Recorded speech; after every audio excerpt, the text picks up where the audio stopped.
और मैंने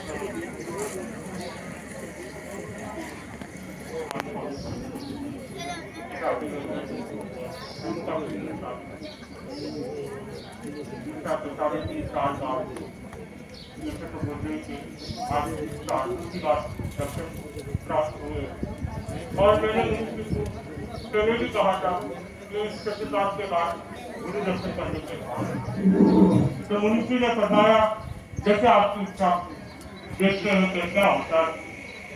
और योग संयोग की बात है, मुझे दर्शन कुमार जी स्वामी के पास रहने का काम करा, लेकिन दर्शन कुमार जी स्वामी के पास 20 घंटे से ज्यादा नहीं रह सका और हर्षराज स्वामी की सेवा करने का भी मौका मिला।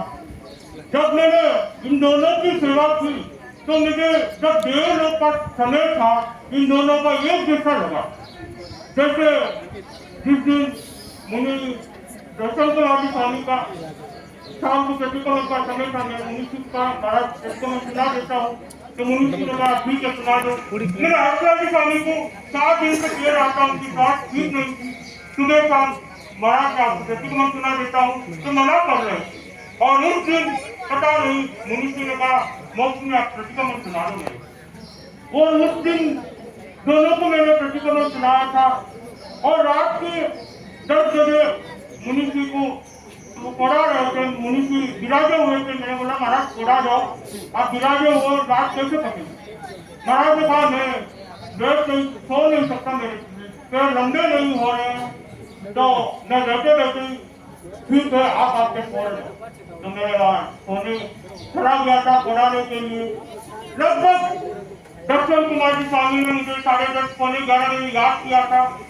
मैं गया, दर्शन कुमार जी स्वामी ने कहा मुझे मोक्ष मुनि सुबह आप यहाँ चाय मत पीना, यहाँ से कुछ लेना मत, हॉस्पिटल अपन 2 घंटे जाएंगे। मैंने कहा मुझे का 3 घंटों का आया हुआ है, क्या अतुल मुनि को नहीं लेके जाएंगे, हम 2 ही घंटे जाएंगे।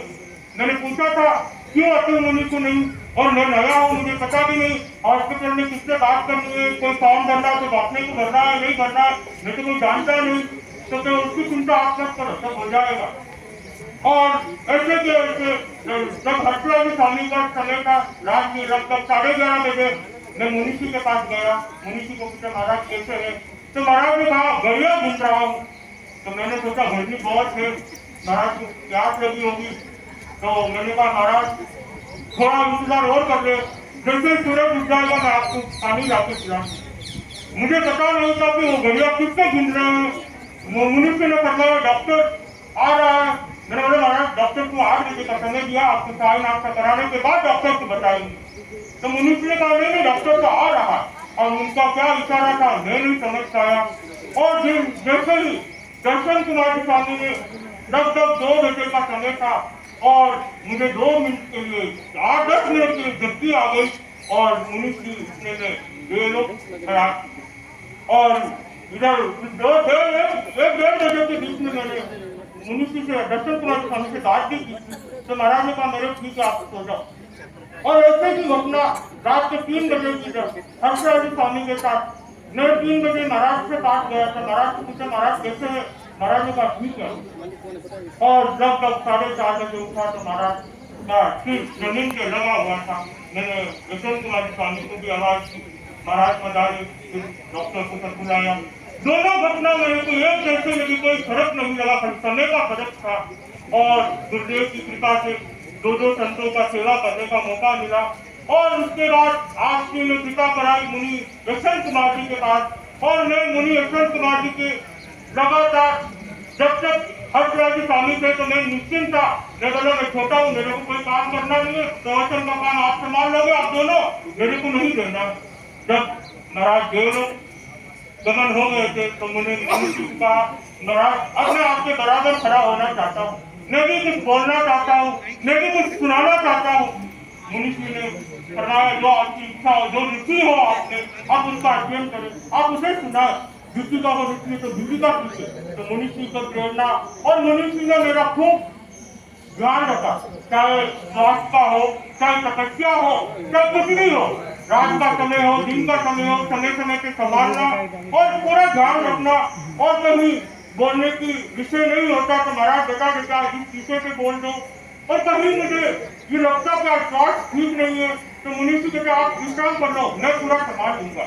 और गोलवी पानी तक कभी स्वास्थ्य ठीक नहीं होती तो वो कर लेते थे, कभी मेरे को नहीं कहते थे आप नारायण गुरुदेव संतों का इतनी कृपा है। मुनि यशवंत कुमार जी की खूब खूब कृपा रही और आपकी तुम जैसे मेरे मन में जब पता चला कि गुरुदेव का आदेश आ गया है कि गुरु दर्शन के लिए जाना है, उस दिन से समझो धरती के पैर नहीं टिक रहे थे। वो दिन ढूंढ रहा था कब आएगा कब आएगा।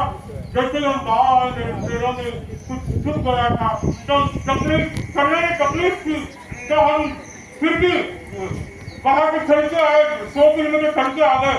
मेरे को लगा एक ही दिन लग रही थी गुरु दर्शन करने हैं गुरु दर्शन करने हैं। फिर गाँव में आने के बाद मुनीष जी ने फरमाया थोड़ा विश्राम हो जाएगा, आपके पैरों का भी थोड़ा सा ध्यान रख लो, आगे और चलना है। तो मैंने कहा देखिए आप फरमाओ। तो हम कहा कि कुछ दिन रुक के फिर आगे बढ़े। लेकिन हमारे लगभग 8 तारीख को दर्शन करने का भाव थे, लेकिन मेरे कारण मेरे पैरों के कारण थोड़ा सा निर्णय हो गया मुझे। लेकिन जिस दिन से हम याद किए बस एक ही सपना सजोया हुआ था कि मैं भगवान के घर जा रहा हूँ, ऐसे कब जाऊंगा कब पहुंचूंगा। तो खुशी रख लगाई हुई थी।